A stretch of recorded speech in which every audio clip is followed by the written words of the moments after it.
bá mi gẹ́ẹ̀tì ojú ológbò èso wéré ń jẹ́jẹ́ ojú ológbò bá mi kó sísàlẹ̀ pot ìsàlẹ̀ kòkò kó bá mi dá abèrè ovulator seed abèrè bá mi dá lé lórí bá mi gẹ́ẹ̀tì àìdán o lè fi 2 àbí 3 kó bá mi fi àìdán lé lórí kó wá bá mi jó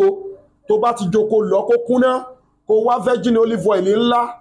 bí 1 litre kó da powder yẹn sí kó ṣéèkì ẹ̀ pọ̀ ṣíbí kan láàárọ̀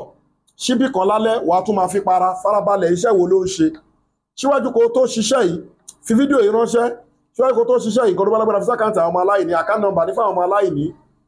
2044237680 account number fáwọn ọmọ aláìní 2044237680 First Bank of Nigeria Global Dahiratu Dhikrlahi Islamic Organization gbogbo ẹ̀yin tẹ́ bá nídìí nọ́mbà wa fún ìkéyìí nínú ìpèníjà both natural and spiritual problem ó wo ojú ọlọ́run bá fọ́mọ ó ń forí kókó alátakò ń jẹun lójú oorun ìbálòpọ̀ ojú oorun wọ́n mú nǹkan ọmọkùnrin èèyàn ó wà lórí àìsàn ọlọ́jọ́ pípẹ́ ó ti lògùn sí kò lọ lọ́wọ́ ayénú lẹ́sẹ̀ ayénú àwọn product wa ní made in India packed in South Africa àwa la ṣe àbáyọ̀ polówó ẹ̀ all in one wà ń bẹ̀ gbogbo nǹkan wa ló wà intact ló dẹ̀ wà halal ló wà scientific proof all in one ní ikú nìkan ni kò lè wò bẹ́ẹ̀ ni ẹ ti rí ó wà sealed ẹ WhatsApp wa lórí +234 810 913 1425 a ní special package tá ń ṣe kò síbi tẹ́wà tí product wa ò dé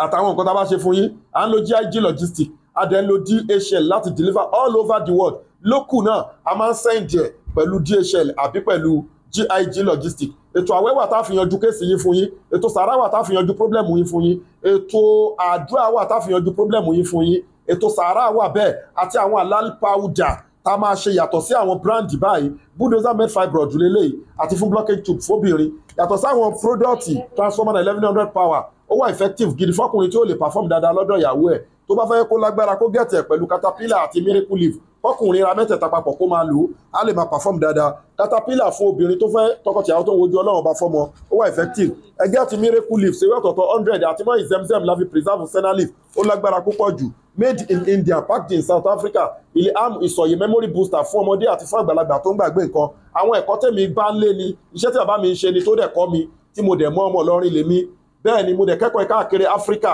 káàkiri Nàìjíríà lọ sí Asia bẹ́ẹ̀ ni India ni wọ́n ti fún wa ní professor doctor àgbà doctor ní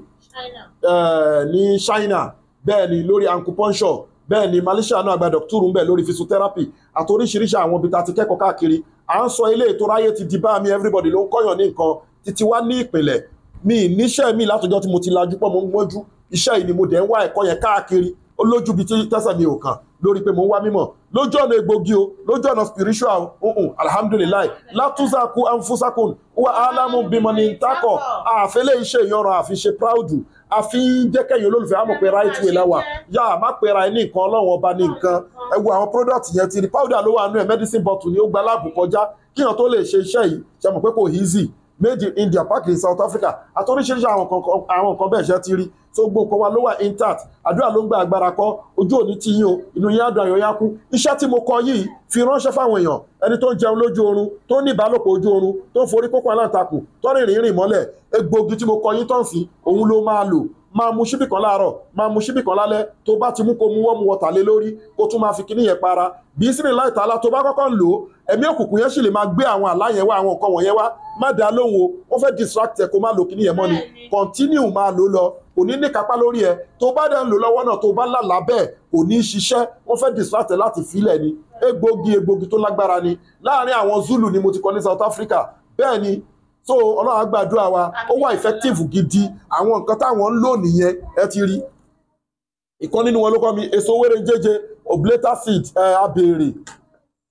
àti àìdán àwọn nǹkan tó máa jó papọ̀ nìyẹn wàá dẹ̀ rọra lọ akúnná wàá dà sínú 1 litre virgin olive oil jẹ́ kó jẹ́ original ṣéèkì ẹ̀ pọ̀ ṣíbí kan láàárọ̀ ṣíbí kan lálẹ́ kó tún máa fi para ó wà effective gidi kulli da'ila udawahu falitatilibu dawahu lidayikun falatatilibu bi aram innahu yarakum wa qabiluhu min aishu la tarawnahu yatakabbatu shaytanu min alimas gbogbo àwọn ẹ̀mí òkùnkùn wọ́n ṣe kí ni o wọ́n wò yín tẹ̀yàn lè rí wọn wọ́n ń fọwọ́ kànyàn wọ́n ń dàyàn láàmú tó gbogbo àwọn àlákàlà wọ̀nyí á dópin ọ̀nà á wá là tó ráwọn nǹkan wọ̀nyẹn ìjákulẹ̀ ló máa ń fà ọ̀nà á là inú á dùn ayọ̀ á kú ẹ WhatsApp wa lórí +234 810 913 1425 inna li zata lillahi jami'a gbogbo agbára ọlọ́run ọba lónìí. Má sàlámù wa ilà lè